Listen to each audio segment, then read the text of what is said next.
Telangana assembly సమావేశాలు వాయిదా పడ్డాయి. వాడివేడి చర్చల తర్వాత ఈ నెల 20వ తేదీకి స్పీకర్ గడ్డం ప్రసాద్ వాయిదా వేశారు. గవర్నర్ ప్రసంగానికి సభ్యులంతా ఆమోదం తెలిపారు. కాగా పంచ్ డైలాగులు, ఘాట్లైన మాటల తూటలతో తెలంగాణ అసెంబ్లీ హీటెక్కిపోతోంది. తన ప్రసంగాన్ని మొదలుపెట్టడంతోనే కాంగ్రెస్ ప్రభుత్వంపై విరుచుకుపడ్డాడు బీఆర్ఎస్ ఎమ్మెల్యే కేటీఆర్. 50 ఏళ్ల కాంగ్రెస్ పాలనలో విధ్వంసం తప్ప ఏముంది చెప్పుకోవటానికి అంటూ కేటీఆర్ మాటల తూటాలు పేల్చారు. అనంతరం సీఎం రేవంత్ రెడ్డి కేటీఆర్ వ్యాఖ్యలకు కౌంటర్ ఇచ్చారు. బీఆర్ఎస్ 10 ఏళ్ల పాలనలో విధ్వంసం, రాచరిక పోకడలు అవలంబించారని మండిపడ్డారు. మరోవైపు ఈ నెల 20వ తేదీ నుంచి జరిగే సమావేశాల్లో ఆయన కేసీఆర్ పాల్గొంటారా అని బీఆర్ఎస్ నేతల్లో ఉత్కంఠ నెలకొంది. బీఆర్ఎస్ ప్రభుత్వ హయాంలో తెలంగాణ డ్రగ్స్ కు అడ్డాగా మారిందని సీఎం రేవంత్ రెడ్డి అసెంబ్లీలో కీలక వ్యాఖ్యలు చేశారు. డ్రగ్స్ కేసు విచారణలో కేసీఆర్ ప్రభుత్వం పూర్తి నిర్లక్ష్యంగా వ్యవహరించిందని విమర్శించారు. డ్రగ్స్ విచారణ ఎందుకు అటకెక్కిందని ప్రశ్నించారు. డ్రగ్స్ నిర్మూలన విషయంలో కాంగ్రెస్ ప్రభుత్వం చాలా సీరియస్గా ఉందని తెలిపారు. డ్రగ్స్తో తెలంగాణలోకి ఎవరు ఎంటర్ అయినా ఊచలు లెక్క పట్టాల్సిందేనని సీరియస్ కామెంట్ చేశారు. ఇక నుంచి ఎవరైనా హైదరాబాద్కు డ్రగ్స్ తీసుకురావాలంటే కాళ్ళు వనకాలని కీలక వ్యాఖ్యలు చేశారు. డ్రగ్స్ వెనుక ఎంతటి వారు ఉన్నా ఉపేక్షించేదే లేదని అన్నారు. వచ్చే 10 ఏళ్లు తామే అధికారంలో ఉండబోతున్నామని జోషన్ చెప్పారు. తెలంగాణ రాష్ట్రంలో డ్రగ్స్ మహమ్మారి లేకుండే, తెలంగాణ ఉమ్మడి రాష్ట్రంలో డ్రగ్స్ గురించి చర్చలు లేకుండే, గంజాయి మత్తు లేకుండే, లిక్కర్ కూడా అతి తక్కువగా ఉండే. కానీ ఇవాళ ఏ పేపర్ చూసినా, ఏ టీవీ చూసినా గంజాయి మత్తులో దాడులు జరుగుతున్నాయని, సింగరేణి కాలనీలో 6 సంవత్సరాల పసిగుండను గంజాయి మత్తులో రేపు మర్డర్ చేస్తే ఈ ప్రభుత్వం అచేతనంగా ఉండిపోయింది. ఈరోజు ఈ రాష్ట్రంలో జరుగుతున్న కారణాలకు, ఈరోజు దొరుకుతున్న డ్రగ్స్కి ఈ ప్రభుత్వ వైఫల్యం కారణం కాదా? ఈ ప్రభుత్వం డ్రగ్స్కు సంబంధించి విచారణ మీద సిట్టు వేసి ఆ సిట్లో ఉన్న అధికారిని అర్ధాంతరంగా ఎందుకు బదిలీ చేసిండ్రు? అతను ఎక్కడికి పోయిండు? ఆ సిట్ ఎక్కడికి పోయింది? ఆ విచారణ ఎక్కడికి పోయిందని నేను అడుగుతున్నా అధ్యక్ష. ఈ ప్రభుత్వం యొక్క వైఫల్యాన్ని కప్పిపుచ్చుకోవడానికి, విచారణలో లోపాలను దాచిపెట్టడానికి చేస్తున్న ప్రయత్నంలో నేనే స్వయంగా ఆనాడు 2017లో తెలంగాణ రాష్ట్ర ఉమ్మడి హైకోర్టులో పబ్లిక్ ఇంట్రెస్ట్ లిటిగేషన్ వేసి ఈ విచారణ మీద ఎన్ఫోర్స్మెంట్ డైరెక్టరేటు, డిఆర్ఐ, ఈ నార్కోటిక్స్ డిపార్ట్మెంట్ అన్నిటిని కూడా ఒక సిట్ను ఏర్పాటు చేయాలని హైకోర్టులో కేసు వేస్తే 2021 వరకు నేను కొట్లాడితే తెలంగాణ రాష్ట్ర హైకోర్టు ఈడీకి మొత్తం సమాచారాన్ని చేసిన విచారణను బదిలీ చేయమని హైకోర్టు ఆదేశాలు ఇచ్చిన ఈ రాష్ట్ర ప్రభుత్వం వివరాలన్నీ దాచిపెట్టింది అధ్యక్ష. ఆనాడు డ్రగ్స్లో ఏవైతే టెలిఫోన్లు కానీ, కంప్యూటర్స్ కానీ, ల్యాప్టాప్లు కానీ, ఇతర సీజ్ చేసిన ఎక్విప్మెంట్, ఎలక్ట్రానిక్ ఎక్విప్మెంట్ ఏది కూడా ఈరోజు వాళ్ళు ఫోరెన్సిక్ ల్యాబ్కు పంపించలేదు. వాటి మీద సరైన విచారణ జరగలేదు. ఆ వివరాలన్నీ కూడా ఈడీ అడిగితే ఇవ్వకపోతే ఈడీ డిపార్ట్మెంట్ తెలంగాణ ప్రభుత్వం మీద contempt of court case file చేసింది అధ్యక్ష. ముఖ్యమంత్రి రేవంత్ రెడ్డిపై బీఆర్ఎస్ సిద్దిపేట ఎమ్మెల్యే హరీష్ రావు సెటార్లు వేశారు. ఆయనలా తమకు పార్టీ మారిన చరిత్ర లేదని, పదవులను గడ్డిపోచలా త్యజించిన చరిత్ర తమ బీఆర్ఎస్ది అన్నారు. పదవులను గడ్డిపోచల్లాగా త్యజించిన చరిత్ర ఈ దేశంలో ఎవరికీ ఉందంటే అది కేసీఆర్కు, తమ పార్టీకే ఉందని అన్నారు. త్యాగాల పునాదుల మీద తెలంగాణ తెచ్చిన చరిత్ర ఉందని, తాము పదవుల కోసం పాకులాడటం లేదన్నారు. రేవంత్ రెడ్డి రేపు ఎక్కడ ఉంటారో ఎవరికి తెలియదని ఎద్దేవా చేశారు. రేవంత్ రెడ్డి ఏబీవీపీ ద్వారా వచ్చి ఆ తర్వాత తమ పార్టీలో పనిచేసి అనంతరం తెలుగుదేశంలోకి పోయాడని, చివరకు కాంగ్రెస్లో చేరిపోయాడన్నారు. ఇలాంటి వ్యక్తి రేపు ఎక్కడ ఉంటారో తెలియదన్నారు. పార్టీలు మారిన చరిత్రలు మీకున్నాయి కానీ మాకు అలాంటివి లేదన్నారు. ఇది ముఖ్యమంత్రి గారు చెప్పిన పోతిరెడ్డిపాటి విషయం. రెండో విషయం, ముఖ్యమంత్రి గారు మాట్లాడుతూ నేను శాసనసభ్యుడు కాకుండా మంత్రిని చేసిన ఘనత కాంగ్రెస్ పార్టీది అని వారు మాట్లాడినారు. ఆ కాంగ్రెస్ పార్టీని అధికారంలో తెచ్చిన ఘనత టీఆర్ఎస్ పార్టీది. ఆ రోజు చంద్రబాబు నాయుడు గారు తెలుగుదేశం హయాంలో వీరు ఓడిపోయి కనీసం ప్రతిపక్ష హోదా దక్కకుండా పూర్తిగా దిగజారిపోయినటువంటి కాంగ్రెస్ పార్టీకి జీవం పోసింది కేసీఆర్ గారు, టీఆర్ఎస్ పార్టీ. ఎందుకంటే నేను ఆ రోజు ప్రణబ్ ముఖర్జీ గారితో హిమాచల్ భవన్లో చర్చలు జరిగినప్పుడు కీర్తిశేషులు వెంకటస్వామి గారు, గౌరవనీయులు మాజీ ఎంపీ సురేందర్ రెడ్డి గారు, కేసీఆర్ గారు, ఆలే నరేంద్ర గారు, నేను ఆ చర్చల్లో ఉన్నాను. కేసీఆర్ గారు ఆ రోజు మాట్లాడుతూ ఆ అలయన్స్ చర్చలు జరిగినప్పుడు తప్పకుండా ఈ రాష్ట్రంలో కాంగ్రెస్ పార్టీ అధికారంలోకి తెస్తాం, దేశంలో కూడా అధికారంలోకి వస్తుందంటే ఆ రోజు ప్రణబ్ ముఖర్జీ గారు, మాజీ రాష్ట్రపతి గారు అన్న మాట I was part of the discussion. Chandrashekar garu మీరు అన్నట్టు నిజంగా కాంగ్రెస్ పార్టీ అధికారంలోకి వస్తే నువ్వు నా ఇంట్లో కూర్చొని తెలంగాణ రాష్ట్రం తీసుకొని పో, నిజంగా అధికారంలోకి వస్తుందా అని ఆయన అన్నారు. ఆ రోజు మేం పొత్తు పెట్టుకోవడం వల్లనే ఆ రోజు కాంగ్రెస్ పార్టీ అధికారంలోకి వచ్చింది తప్ప మీరేదో గెలిస్తే మాకు పదవులు ఇచ్చారు కాదు. మేము కాంగ్రెస్ పార్టీకి భిక్ష పెట్టినాం, మేము కాంగ్రెస్ పార్టీని అధికారంలో తేవడానికి ఆ రోజు సహకరించమనే విషయాన్ని గుర్తు చేస్తా ఉన్నా. అధ్యక్ష, కేసీఆర్ గారి గురించి కూడా వారు మాట్లాడినారు. Just I'm trying to set right the record. నేను స్పీచ్ ఇవ్వడం లేదు, స్పీచ్ ఇచ్చినప్పుడు నేను ఇంకా చాలా విషయాలు చెప్తా. ఓన్లీ రికార్డ్ సెట్ రైట్ చేసే ప్రయత్నం చేస్తున్నా. వారు ఏం మాట్లాడినారంటే కేసీఆర్ గారిని మేము ఎంపీ చేసినామని చెప్పి మాట్లాడుతున్నారు. గవర్నర్ ప్రసంగానికి ధన్యవాదాలు తెలిపే తీర్మానంపై తెలంగాణ అసెంబ్లీలో అధికార ప్రతిపక్షాల మధ్య వాడివేడిగా చర్చ జరిగింది. సమావేశాలు ప్రారంభం కాగానే కేటీఆర్, డిప్యూటీ సీఎం బట్టి విక్రమార్క మధ్య మాటల యుద్ధం ప్రారంభమైంది. గవర్నర్ ప్రసంగం తప్పుల తడకగా ఉందని ఆరోపించారు. మధ్యలోనే బట్టి విక్రమార్క మంత్రి పొన్నం ప్రభాకర్ కల్పించుకున్నారు. 2014 ముందు అన్యాయం జరిగిందని తెలంగాణ కోసం కొట్లాడామన్నారు. ప్రసంగం మొదలుపెట్టి పెట్టడంతోనే దాడి సరికాదని కేటీఆర్కు హితవు పలికారు. సంపదతో ఇచ్చిన రాష్ట్రాన్ని అప్పుల కుప్పలుగా మార్చారని ఆరోపించారు. బాగు చేయాల్సిన రాష్ట్రాన్ని ధ్వంసం చేశారని ఆగ్రహం వ్యక్తం చేశారు. 1,00,000 కోట్ల రూపాయలు వృధా చేశారని, 10 ఏళ్ల పాటు విధ్వంసం చేశారని ఆరోపించారు. రాష్ట్రంలో స్వేచ్ఛ అనేదే లేకుండా చేశారని విమర్శించారు. తెలంగాణను 5 లక్షల కోట్ల అప్పుల రాష్ట్రంగా మార్చారని భట్టి మండిపడ్డారు. అధ్యక్ష, సీఎం గారు సమాధానం చెప్తారు. అధ్యక్ష, గౌరవ కేటీఆర్ గారు ఎన్నిసార్లు ఇస్తారు సార్? మరి మేము కూడా లెక్క చూడాలా? 39 మందికి. అధ్యక్ష, మనం తెలంగాణ రాష్ట్ర శాసనసభలో మాట్లాడుతూ ఉన్నాం. ఆనాటి ఉమ్మడి ఆంధ్రప్రదేశ్ శాసనసభ వ్యవహారాలు కాదు, ఆనాటి ఉమ్మడి ఆంధ్రప్రదేశ్ శాసనసభ కాదు. ఇది ప్రత్యేక తెలంగాణ రాష్ట్ర శాసనసభ. ఈ శాసనసభ ఈ రాష్ట్రానికి సంబంధించి 2014 జూన్ 2 నుంచి మొదలైంది. 2014 నుంచి ఈ రాష్ట్రంలో తీసుకున్న చర్యలు, జరిగిన ఖర్చులు, చేసిన అభివృద్ధి, రాష్ట్ర ప్రజల ఆకాంక్షలు, వాటి గురించి మనం మాట్లాడుకోవాలి.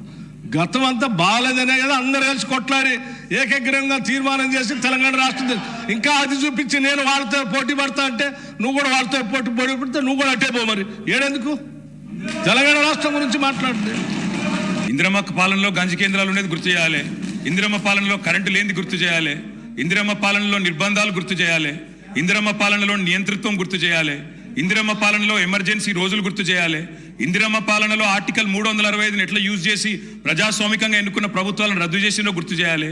ఇందిరమ్మ పాలనలో ఎట్లా ముల్కీ రూల్ను తుంగలో దొక్కినో గుర్తు చేయాలి. ఇందిరమ్మ పాలనలో ఎట్లా రాష్ట్ర ప్రభుత్వాలను ఒక నియంతలాగా శాసించినో గుర్తు చేయాలి. ఇందిరమ్మ పాలనలో ఎట్లా ఇంటింటికి తాగునీళ్ళు ఇవ్వలేని దుస్థితులను గుర్తు చేయాలి. ఇందిరమ్మ పాలనలో ఎట్లా అయితే గరీబీ హటావో అని నినాదం ఇచ్చి మర్చిపోయినో గుర్తు చేయాలి. రాజశేఖర్ రెడ్డి గారిని గుర్తు చేసుకున్నప్పుడు, కిరణ్ కుమార్ రెడ్డి గారిని గుర్తు చేసుకున్నప్పుడు వారు తప్పకుండా మేము కూడా అన్ని చెప్పాలి కదా సార్. పోతిరెడ్డి పాడుకు పొక్కదవి నీళ్లు తీసుకుపోతుంటే హారతులు పట్టిన వాళ్ళ సంగతి చెప్పాలా? హంద్రీ నీవాకు హారతులు పట్టిన వాళ్ళ సంగతి చెప్పాలా? తెలంగాణకు అన్యాయం చేసిన ప్రతి ఒక్కరి సంగతి చెప్పాలా? కేవలం సెలెక్టివ్గా తలుచుకుంటాం, ఇందిరమ్మ పేరు అవసరం వచ్చినప్పుడు తలుచుకుంటాం, లేకపోతే తలుచుకోమంటే ఎట్లుంటుంది అధ్యక్ష? కాబట్టి తప్పకుండా చెప్పాలా. మేడ్చల్ జిల్లా శాబిర్పేట మండలం బొమ్మరాసి గ్రామంలో భారత్ సంకల్ప యాత్రను గవర్నర్ తమిళిసై ప్రారంభించారు. ప్రధానమంత్రి నరేంద్ర మోదీ ఎన్నో కార్యక్రమాలను భారతదేశ ప్రజలందరికీ తెలిసే విధంగా తీసుకొచ్చారని అన్నారు. భారతదేశంలో అంతటా 3,000 రథాలు ప్రతి ఒక్క గ్రామ పంచాయతీ వద్దకు తీసుకొచ్చి నరేంద్ర మోదీ చేపట్టిన అన్ని కార్యక్రమాలను ప్రజలకు వివరంగా తెలిసే విధంగా రథయాత్రను ప్రారంభించారు. ఈ కార్యక్రమంలో కేంద్ర ప్రభుత్వ additional secretary financial advisor Shantamanu, general managing state bank of India Medchal జిల్లా కలెక్టర్ గౌతమ్, విజయ్ దేవేందర్ రెడ్డి, అధికారులు, ప్రజాప్రతినిధులు, గ్రామస్తులు అధిక సంఖ్యలో పాల్గొన్నారు. పథకాలు కేంద్ర ప్రభుత్వం అమలు చేస్తుంది. మన కుటుంబంలో ఆరోగ్యానికి జ్వరం వస్తే వారికి సంబంధించిన scheme, medical insurance scheme Ayushman Bharat ఉండేది. ఈ స్కీమ్ ద్వారా ప్రజలు వద్దవచ్చు. ఈ స్కీమ్ ద్వారా అనేక జీవితాలు రక్షించబడ్డాయి. ఉజ్వల పథకం ద్వారా పొగలేని గ్యాస్ స్టవ్ ఇవ్వబడినవి. అనేక మంది గ్రామీణ ప్రజలకు పిఎం ఆవాస్ యోజన ద్వారా ఇల్లు ఇవ్వబడినవి. ముద్రా యోజన ద్వారా అనేక మంది వ్యాపారంలో యజమానులు అయ్యారు.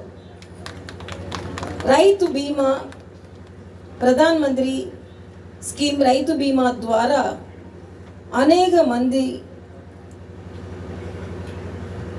ప్రయోజనం చెయ్యవచ్చు. ఇదే విధంగా అనేక పథకాలు, కేంద్ర ప్రభుత్వ పథకాలు, ఈ పథకాల ద్వారా ప్రజలు ఎంతో సంతోషంగా ఉన్నారు. ప్రధానమంత్రి అనేక పథకాలు ద్వారా ప్రజలు అందరూ సంతోషంగా ఉన్నారు. ధన్యవాదాలు. వికసిత్ భారత్ సంకల్ప్ యాత్ర కార్యక్రమంలో భాగంగా వివిధ కార్యక్రమాలలో కేంద్ర పర్యాటక సాంస్కృతిక రాష్ట్రాలు అభివృద్ధి శాఖ మంత్రి కిషన్ రెడ్డి పాల్గొన్నారు. శంషాబాద్ మండలం చిన్న గోల్కొండలో కార్యక్రమానికి కేంద్ర మంత్రి కిషన్ రెడ్డి హాజరయ్యారు. ఈ సందర్భంగా మా సంకల్పం అభివృద్ధి భారతదేశం పేరుతో కేంద్ర ప్రభుత్వ పథకాలపై ప్రజల్లో అవగాహన కల్పించే రథాన్ని కేంద్ర మంత్రి కిషన్ రెడ్డి ప్రారంభించారు. అనంతరం ఆయా కార్యక్రమాలకు సంబంధించిన బ్రోచర్ని ఆయన విడుదల చేశారు. ప్రజల్లో మన సంకల్పం వికసిత భారత్ అని ప్రజలతో కేంద్ర మంత్రి కిషన్ రెడ్డి ప్రతిజ్ఞ చేశారు. దేశం ఇంకా గ్రామీణ ప్రాంతాల్లో పేదరికము, బీదరికము, నిరుద్యోగము, మౌలిక వసతులు లేవు, అనేక రకాల ఇబ్బందులు ఉన్నాయి. కాబట్టి అందరం కలిసికట్టుగా మన దేశాన్ని అభివృద్ధి చేసుకోవాలి.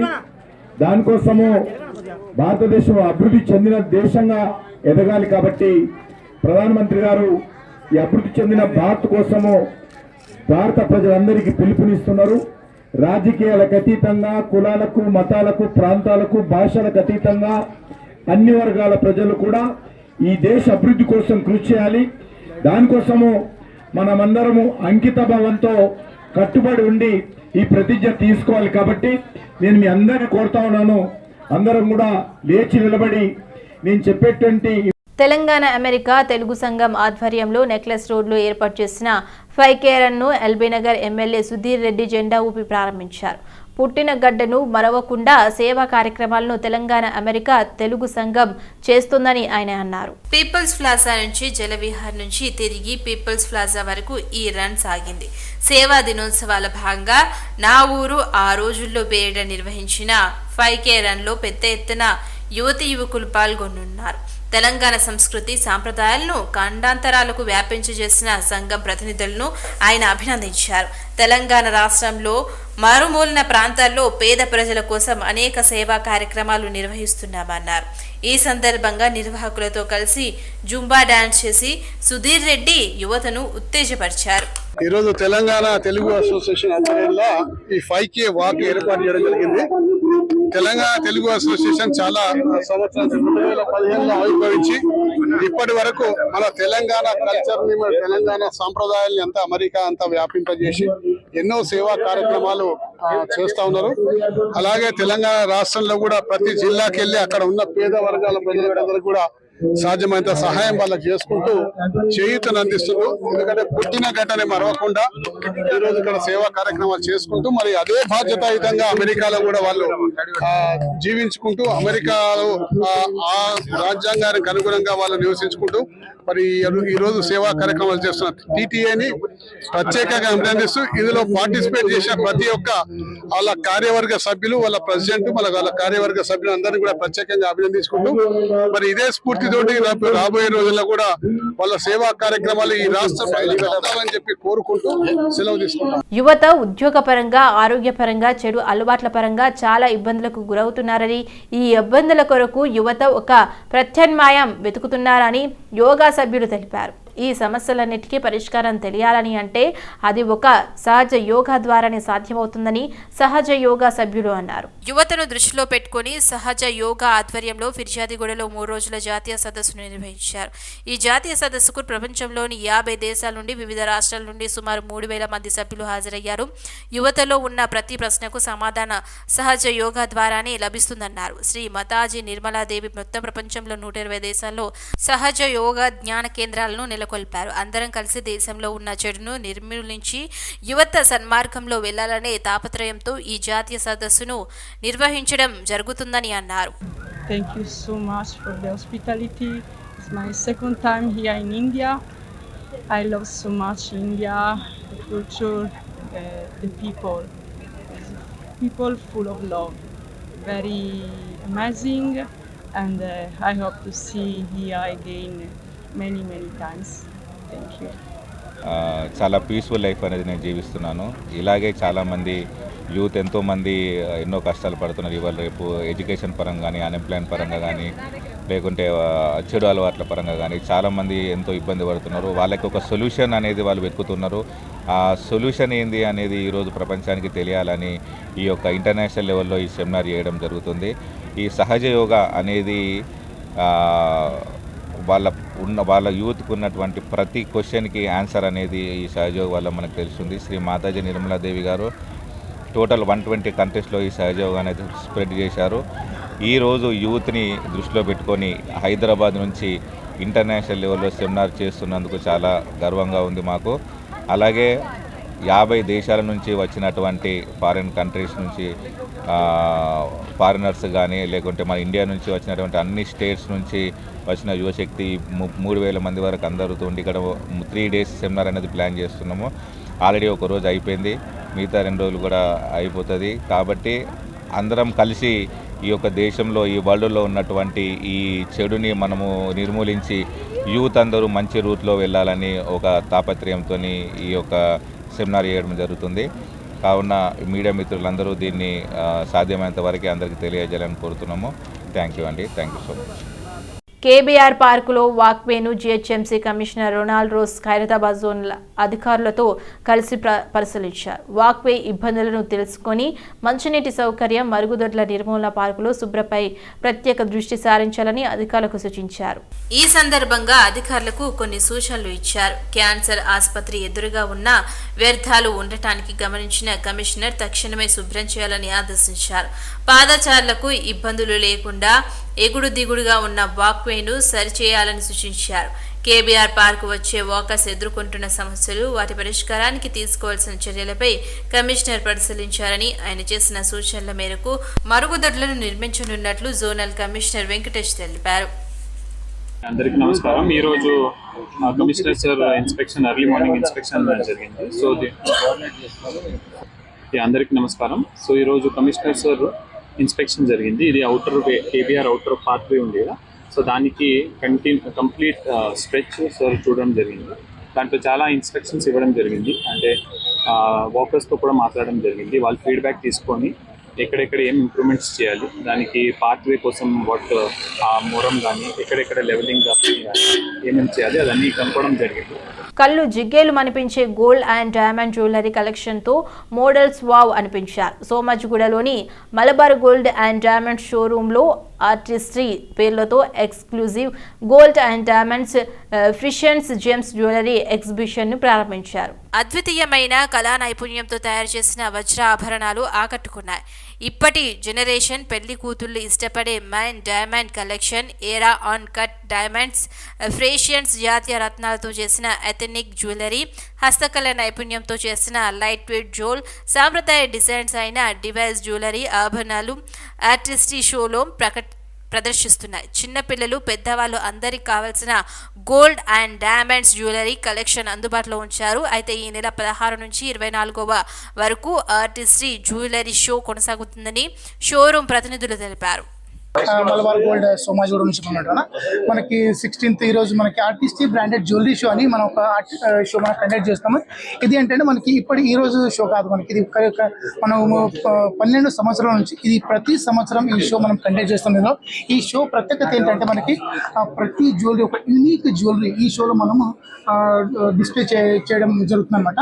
ఇదేంటంటే ప్రతి జ్యువెలరీ ఒక ఆర్ట్ ఉంటుంది. ఎందుకంటే ఆర్టిస్ట్రీ అంటే కస్టమర్స్ లైక్ వెడ్డింగ్, మ్యారేజ్కి మనకి ఏదో జ్యువెలరీ కావాలో దాన్ని బట్టి ప్రతి జ్యువెలరీలో ఒక నైపుణ్యమైన కళ జ్యువెలరీ ఇందులో మనం డిజైన్ చేసి ఇందులో ఈ జ్యువెలరీ మనం పెట్టడం జరుగుతుందన్నమాట.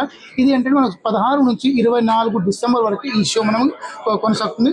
మన రిక్వెస్ట్ ఏంటంటే మన ప్రతి మలబార్ కస్టమర్ అండ్ మలబార్ ఫ్యామిలీకి మనం ఈ షోలో వచ్చి తన జ్యువెలరీ చూసి మన జ్యువెలరీ ఎలా ఉంది ఇది చూడాలని మనం రిక్వెస్ట్ చేస్తున్నాం కస్టమర్స్ అన్నమాట. ఇది మనకి ఇంకోటి ఏంటంటే ఈ షో మనకి 9 days క్యాంపెయిన్, ఇది మార్నింగ్ 11 to 9 వరకు క్యాంపెయిన్ రన్ అవుతుంది. ప్రతి జ్యువెలరీ కస్టమర్ మనం చూడాలని.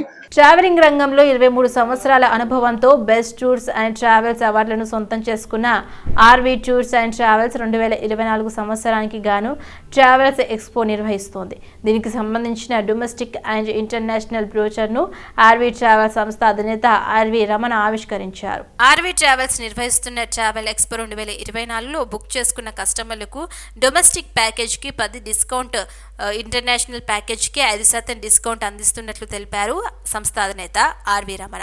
అయితే 10,000 రూపాయలతో రిజిస్ట్రేషన్ చేసుకునే వారికి 2024 డిసెంబర్ 31 వరకు ఏ ప్యాకేజీకి వెళ్ళినా ఈ డిస్కౌంట్ వర్తిస్తుందని తెలిపారు. అయితే ఈ అవకాశాన్ని ప్రతి ఒక్కరూ సద్వినియోగపరచుకోవాలని కోరారు. సకల సౌకర్యాలు ఉండే విధంగా అతి తక్కువ బడ్జెట్స్లో ప్యాకేజీలు కల్పించడానికి దాదాపు 10 సంవత్సరాల క్రితం ట్రావెల్ ఎక్స్పో అన్నటువంటి ఒక ప్రత్యేకమైనటువంటి ప్లాట్ఫామ్, ఒక ప్రత్యేకమైనటువంటి కాన్సెప్ట్తో ఆర్వీ టూర్స్ అండ్ ట్రావెల్స్ సంస్థ తెలుగు రాష్ట్ర పర్యాటకులు ముందుకు రావడం అనేది ప్రతి సంవత్సరం జనవరి మాసంలో చూస్తూ ఉన్నాం. ఈ సంవత్సరం మరింత ముఖ్యంగా, ఎందుకంటే 2024 సంవత్సరంలో నర్మదా నది పుష్కరాలు ఉన్నాయి, పైగా మనకు జనరల్ ఎలక్షన్స్ ఉన్నాయి, చార్ధామ్ లాంటి విశిష్టమైనటువంటి యాత్రలు కూడా కొద్దిగా లేటుగా ప్రారంభమైనటువంటి పరిస్థితి ఉంది. వీటన్నిటిని కూడా దృష్టిలో ఉంచుకొని విపరీతమైనటువంటి రద్దీ ఉంటుంది అన్నటువంటి కారణం చేత ఒక 15 రోజుల ముందుగానే డిసెంబర్ 15వ తారీఖు నుంచి ట్రావెల్ ఎక్స్పో తెలుగు రాష్ట్రాల్లోని అన్ని ప్రాంతాల్లో స్టార్ట్ చేసి జనవరి 31 వరకు కండక్ట్ చేయడానికి సంస్థ నిర్ణయించడం జరిగింది. ఇందులో భాగంగా తెలుగు రాష్ట్రాల్లో ఏవైతే ప్రముఖ జిల్లా కేంద్రాలు ఉన్నాయో ఆ జిల్లా కేంద్రాలన్నింటిలో కూడా, ఫర్ ఎగ్జాంపుల్ ఖమ్మం, వరంగల్, నిజామాబాద్, అదేవిధంగా కర్నూలు, అనంతపురం, తిరుపతి, విజయవాడ, రాజమండ్రి, శ్రీకాకుళం, నెల్లూరు, బెంగళూరు తదితర ప్రాంతాల్లో ఈ సంవత్సరం ప్రముఖంగా ఎల్బీ నగర్ కొత్తపేటలో మిస్ వరల్డ్ సందడి చేసింది. కొత్తపేటలో వాసిని సిల్క్ స్టోర్ ప్రారంభోత్సవంలో మిస్ వరల్డ్ మానస వారణాసి పాల్గొన్నారు. మిస్ వరల్డ్ ను చూడటానికి విశేష సంఖ్యలో అభిమానులు హాజరయ్యారు. స్టోర్ సందర్భంగా మిస్ వరల్డ్ మానస, మంగళగిరి, చిల్లపల్లి హ్యాండ్లూమ్స్ పట్టు వస్త్రాలు ఇక్కడ నాణ్యతతో లభిస్తాయి అని, ఇక్కడే కాకుండా ఆల్ ఓవర్ ఇండియాలో దొరికే పట్టు వస్త్రాలు అని వాసిని సిల్క్స్ లో లభిస్తాయని తెలిపారు. అయితే హ్యాండ్లూమ్స్ వస్త్రాలు డైరెక్ట్ మేకింగ్ వారి నుండి వస్తాయని, సరసమైన ధరల్లో ఉంటాయని తెలిపారు. అందరికీ నమస్కారం. నా పేరు మానస వారణాసి. ఈరోజు శ్రీలక్ష్మి వైట్ హౌస్ కొత్తపేటలో మంగళగిరి హ్యాండ్లూమ్స్, చిల్లపల్లి హ్యాండ్లూమ్స్ వారి భాషని ఓపెన్ అయింది. వెరీ ఎక్సైటెడ్, చాలా సంతోషం అండి మీతో పాటు సెలబ్రేట్ చేయడం. This is your third store and just ఇప్పుడే టూర్ జరిగింది, రకరకాల వెరైటీస్ చూపించారు, కలెక్షన్స్ చూపించారు. And this is straight from the weavers, from the handloom weavers and చాలా బ్యూటిఫుల్ గా ఉంది. I'm also wearing their creation. Thank you and feeling beautiful in it. అందరూ ఖచ్చితంగా ఈ ఫెస్టివ్ సీజన్ లో వచ్చి ఎక్స్ప్లోర్ చేయండి వాళ్ళ కలెక్షన్ ని. It's a great time to gift your loved ones. Hyderabad కర్మన్ ఘాట్లోని ఏపీఆర్ గార్డెన్స్లో డిసెంబర్ 18న వీరభద్ర స్వామి కళ్యాణ మహోత్సవాన్ని ఘనంగా నిర్వహించనున్నట్లు వీరభద్ర సేవా సమితి వెల్లడించింది. వీరభద్ర సేవా సమితి వ్యవస్థాపకురాలు కాసుల అనసూయమ్మ, అధ్యక్షుడు షాబాద్ వెంకటేశం ఆధ్వర్యంలో నిర్వహించనున్న ఈ కార్యక్రమంలో భక్తులు అధిక సంఖ్యలో పాల్గొని దేవుడు ఆశీస్సులు పొందాలని కాసుల వినోద్ తెలిపారు. వీరభద్ర సేవా సమితి వ్యవస్థాపకురాలు కాసుల అనసూయమ్మ, అధ్యక్షుడు షాబాద్ వెంకటేశం ఆధ్వర్యంలో నిర్వహించనున్న ఈ కార్యక్రమంలో భక్తులు అధిక సంఖ్యలో పాల్గొని దేవుడు ఆశీస్సులు పొందాలని కాసుల వినోద్ తెలిపారు. ఎంతో మహిమాన్వితుడైన భద్రకాళి సమేత వీరభద్ర స్వామి మహబూబాబాద్ జిల్లా కుర్వి గ్రామంలో వెలిశారని ఆయన అన్నారు. ఉదయం 9 గంటలకు విఘ్నేశ్వర పూజ, కంకణ ధారణ, దీక్షా వస్త్రధారణ, పంచగమ్య ప్రసన్న ఉంటుందని, ఉదయం 10 గంటలకు పంచామృత అభిషేకం జరుగుతుందన్నారు. కళ్యాణ అనంతరం సాయంత్రం 4 గంటలకు పల్లకి సేవ ఉంటుందని వివరించారు. కావున అందరూ ఈ సేవలో పాల్గొని తరించాలని తెలిపారు. 3 సంవత్సరాల నుంచి మేము ఎప్పటి నుంచో అనుకుంటున్నాము హైదరాబాద్లో కూడా వీరభద్ర స్వామి కళ్యాణం కావాలని ప్రాధాన్యపడ్డాము. ఆ తర్వాత జనవరి 22 మునుల్కా సంఘంలో మాకు పర్మిషన్ దొరికింది. అప్పుడు అక్కడ కళ్యాణం చేశాము. తర్వాత ఇప్పుడు కేవీఆర్ గార్డెన్లో 18 తారీఖు వీరభద్రస్వామి కళ్యాణ మహోత్సవం జరుపుతున్నాము. మేడ్చల్ జిల్లా కుత్బుల్లాపూర్లో అక్రమ కట్టడాల కూల్చివేత తీవ్ర ఉద్రిక్తతకు దారితీసింది. అధికారులను అడ్డుకున్న స్థానికులు ఆత్మహత్యకు యత్నించారు. స్థానిక దేవేందర్ నగర్, బాలయ్య బస్తీలో వెలిసిన అక్రమ కట్టడాలను కూల్చివేసేందుకు రెవెన్యూ పోలీసు అధికారులు ప్రయత్నించారు. జేసీబీలతో కూల్చివేత మొదలుపెట్టడంతో ఒక్కసారిగా ఉద్రిక్తత చోటు చేసుకుంది. కూల్చివేతలు అడ్డుకునేందుకు స్థానికులు ప్రయత్నించారు.